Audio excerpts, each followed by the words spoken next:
বিসমিল্লাহির রাহমানির রাহিম। সূরা আশ-শুরা। আয়াত ১ ১ হামিম। আয়াতের তাফসীর।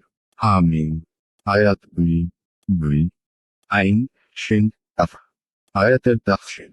আইন শিন কাফ। আয়াত ৩ ৩ পরাক্রমশালী, প্রজ্ঞাময় আল্লাহ এভাবেই তোমার পূর্ববর্তীদের মতোই তোমার প্রতি প্রত্যাদেশ করেন। আয়াতের তাফসীর। পরাক্রমশালী, প্রজ্ঞাময় আল্লাহ এভাবে তোমার প্রতি এবং তোমার পূর্ববর্তীদের প্রতি প্রত্যাদেশ করে থাকেন।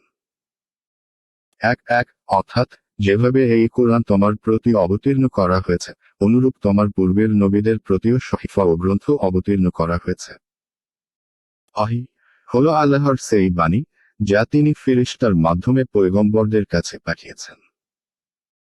একজন সাহাবী রাসূল সাল্লাল্লাহু আলাইহি ওয়াসাল্লাম এর কাছে ওহীর ধরন সম্পর্কে জিজ্ঞাসা করলে তিনি বললেন, কোন সময় এটা আমার কাছে ঘণ্টার শব্দের মতো আসে।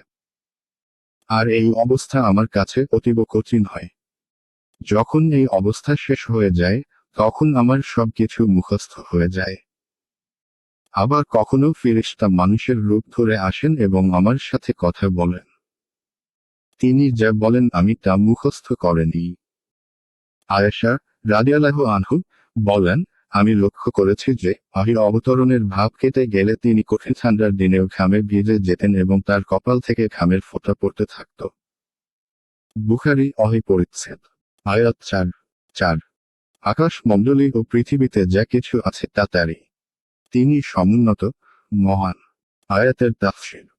আকাশমণ্ডলী ও পৃথিবীতে যা কিছু আছে তা তারই। তিনি সমুন্নত, সুমহান। আয়াত ৫ ৫ আকাশমণ্ডলী ঊর্ধ্বদেশ হতে ভেঙ্গে পড়ার উপক্রম হয় এবং মালাইকা, ফেরেশতারা তাদের রবের সপ্রশংস পবিত্রতা ও মহিমা ঘোষণা করে এবং মর্তবাসীদের জন্য ক্ষমা প্রার্থনা করে। জেনে রেখো, আল্লাহ তো ক্ষমাশীল, পরম দয়ালু। আয়াতের তাফসীর। আকাশমণ্ডলী ঊর্ধ্বদেশ হতে ভেঙে পড়ার উপক্রম হয়, ১ এবং ফেরেশতা তাদের প্রতিপালকের সপ্রশংস পবিত্রতা ও মহিমা ঘোষণা করে এবং পৃথিবীর বাসিন্দার জন্য ক্ষমা প্রার্থনা করে। ২ জেনে রাখো যে, নিশ্চয় আল্লাহ, তিনি চরম ক্ষমাশীল, পরম দয়ালু। ৩ ১ আল্লাহর মহত্ব ও তার প্রতাপের কারণে। ২ এ বিষয়টি সূরা মুমিনের ৪০-৭ নং আয়াতে আলোচিত হয়েছে। ৩ তার বন্ধুদের এবং তার অনুগতদের অথবা তার সকল বান্দাদের জন্য। কেননা, কাফের ও অবাধ্যজনদেরকে সত্তর পাকড়াও না করে এক নির্দিষ্ট সময় পর্যন্ত তাদেরকে অবকাশ দেওয়াটাও তার এক প্রকার দয়া ও ক্ষমা। আয়াত ৬ ৬ যারা আল্লাহর পরিবর্তে অপরদেরকে অভিভাবক রূপে গ্রহণ করে, আল্লাহ তাদের প্রতি কঠোর দৃষ্টি রাখেন। তুমি তাদের কর্মবিধায়ক নও। আয়াতের তাফসীর। যারা আল্লাহর পরিবর্তে অপরকে অভিভাবক রূপে গ্রহণ করে, আল্লাহ তাদের কার্যকলাপের প্রতি দৃষ্টি রাখেন।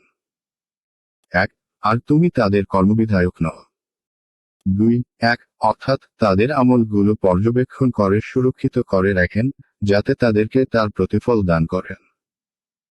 ২ অর্থাৎ তোমার এ দায়িত্ব নয় যে তুমি তাদেরকে সৎপথে পৌঁছে দেবে অথবা তাদের পাপের কারণে তাদেরকে পাকড়াও করবে। বরং এ কাজ কেবল আমার। তোমার কাজ শুধু পৌঁছে দেওয়া।